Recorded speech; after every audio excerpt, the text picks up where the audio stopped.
I'm actually proud to be the founder and executive chairman of a company called STEMchain.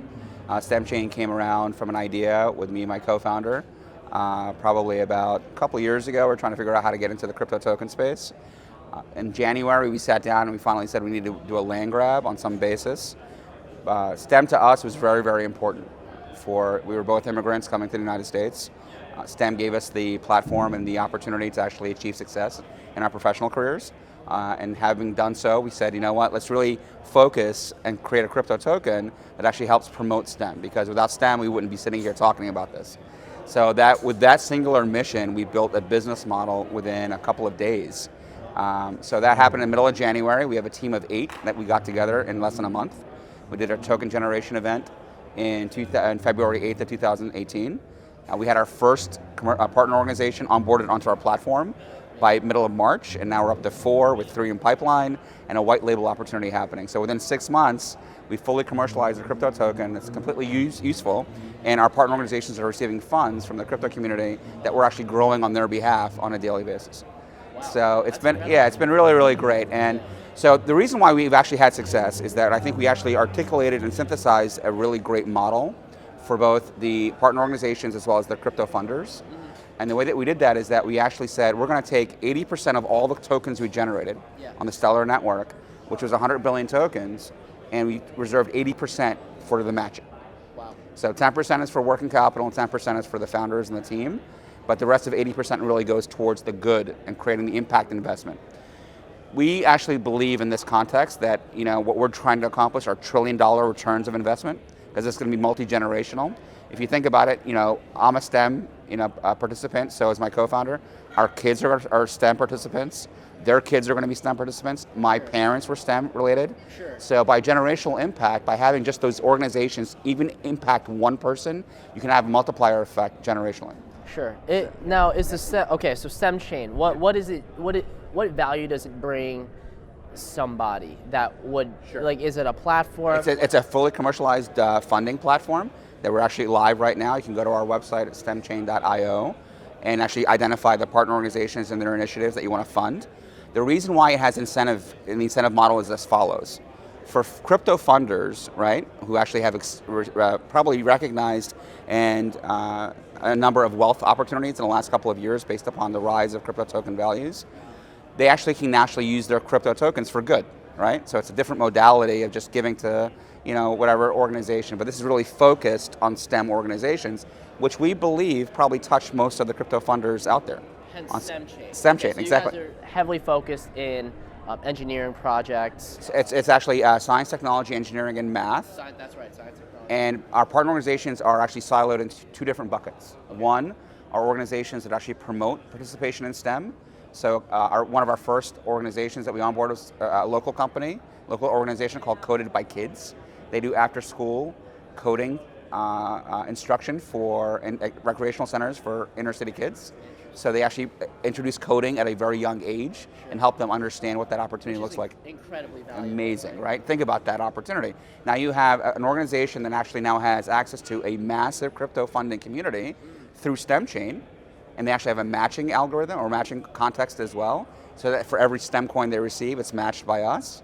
And so they can basically market to their donors and funders to use STEMchain, and we market to our community as well to highlight Coded by Kids as an opportunity as well. So interesting. Yeah. Well, within the hierarchy and the internal organization that is STEMchain, how do you guys come to a conclusion and rather the decision that, hey, this is going to be a company or a project that is on the STEMchain? Is there a governance behind that? Is that on the blockchain? Right. What does that look like? So from a technology standpoint, we actually hold all the technology between the funders and the organizations. It's wallet to wallet.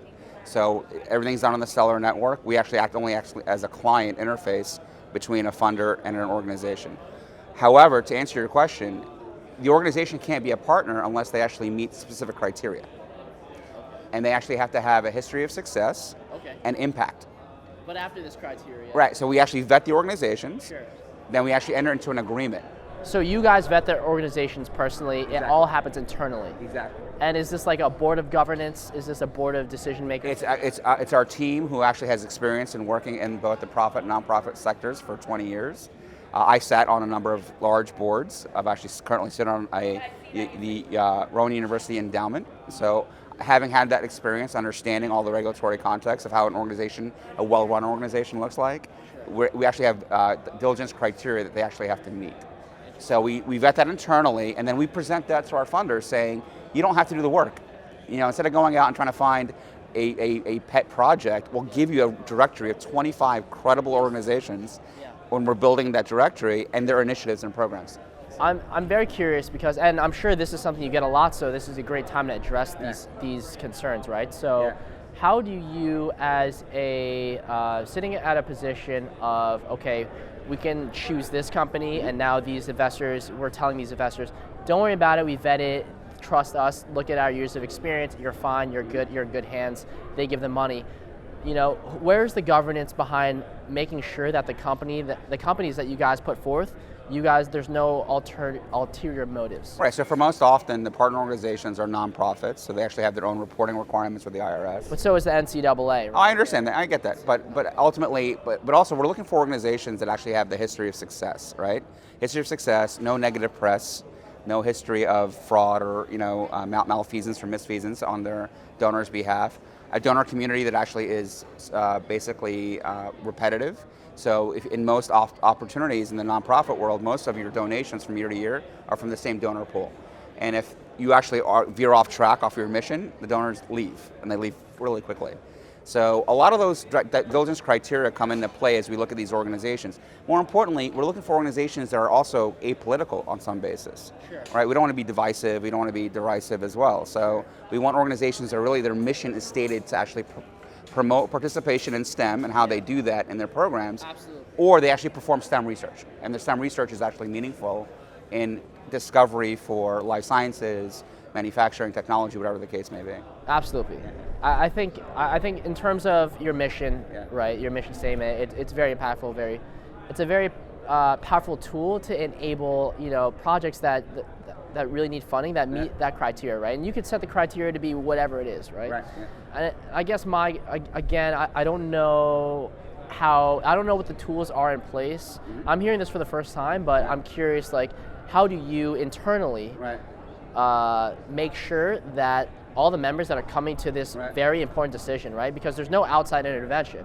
You're not polling your audience. Well, but ultimately we're not. So we're acting as an aggregator, right? So ultimately the partner organizations are responsible for the programs that they put on. So and they actually have ownership up to the funder. We don't have ownership.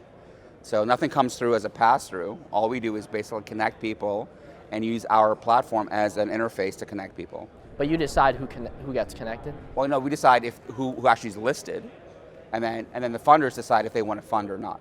Okay, so you decide who is able to have that opportunity to get connected. Exactly, right. And then we do that through our own internal criteria and everything else. And we have follow-up, obviously, quarterly reports that they actually provide to us relative to actually how they have to spend their money.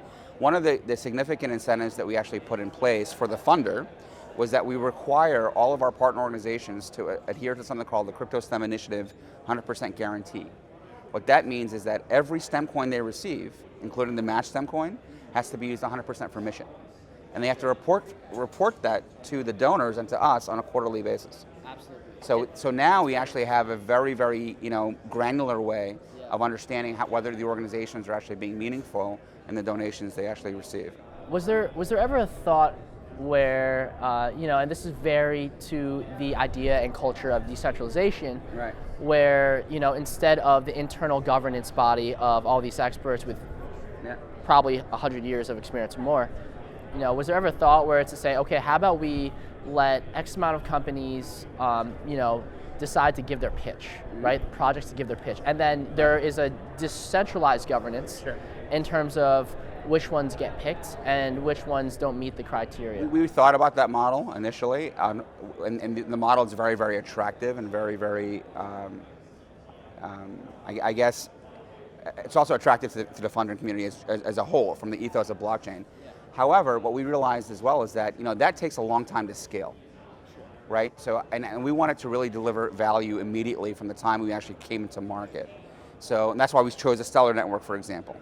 It was a considered decision because they have the first decentralized exchange.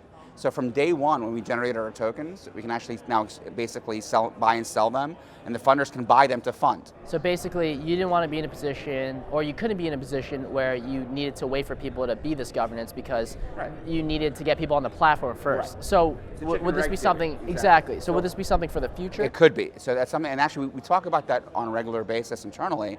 How do we actually become more valuable for our partner organizations, and how do we become more valuable to our funders? And also, we're building our ecosystem, so not just only includes funders and organizations, but vendors. So we're bringing vendors on board to accept STEMcoin so that now you actually have 100% transparency from the point of funding to all the way to actual point of use. Sure. So then on the blockchain, you can see exactly how your specific donation went through all the way to a purchase of a product or service on behalf of an organization for their mission. Okay. I guess, all right, company sounds great, and it sounds like, again, the enablement of projects that really need funding, that adhere to your, I'm sure it's a big criteria list based on STEM. I mean, maybe you can leave us with one project that you've successfully funded that you really feel good about. So we actually have 4 that are actually live on our platform currently, and we like to talk to them as equals because they all are extremely valuable to us. Our first was STEM.org. It's an organization based in the Midwest that actually has relationships with 4,500 school districts around the country, and they provide education and curriculum matching for STEM for teachers and administrators. Our second one was Coded by Kids, which I described earlier. Yeah. Local Philadelphia, great organization that's helping with coding instruction and after-school programming. Our third was Carrot, and so Carrot was a experiential STEM company. A bunch of guys from Project X came from that and started Carrot, and they actually create these STEM experiences around the country for various corporate sponsors. Yeah. And our fourth is Science Cheerleaders. And Science Cheerleaders is actually a national organization that's been around for about 10 years, where cheerleaders from the college and professional ranks who actually have achieved STEM prominence talk about their STEM experiences to bring people and more awareness to actual STEM participation. So it's a really, really cool opportunity. We have a few more in the pipeline that I can't talk about. We have a white label project that's happening soon. So we're really, really excited. Yeah, I mean, it sounds incredible, man. I can't wait to dive in and really check it out. Great. But I appreciate your time, George. Likewise. Appreciate it. Thanks, Mitch. Yeah.